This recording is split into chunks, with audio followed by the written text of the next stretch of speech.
Қайырлы күн баршаңызға, менің каналыма қош келдіңіздер. Бүгін сіздермен өте пайдалы гарнирдің қарақұмықтың, яғни гречканың рецептімен бөлісетін боламын.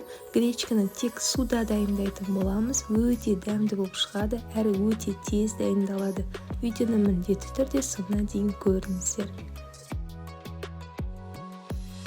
Ең алдымен 1 стакан гречкамызды өлшеп алып, 2-3 қайтара жақсылап жуып алатын боламыз.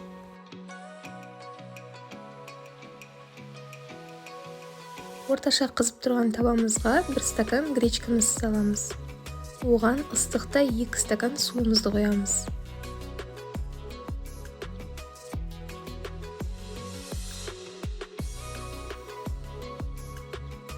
Дәміне қарай тұз саламыз.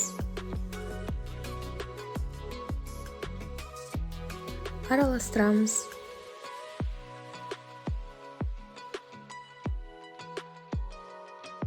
Бетін жауып, қатты отқа қойып, бір қайнаған күтеміз.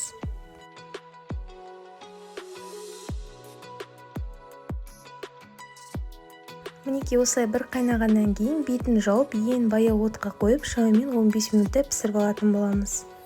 Мінекей біздің гречкамыз дайын болды, өте дәмді болып шықты. Мінекей көріп тұрғаныңыздай шашыраңқы болып, бір-біріне мүлдем жауыспайды, әрі өте тез дайындалуы. Сіздер де міндетті түрде дайындап көріңіздер, ас болсын.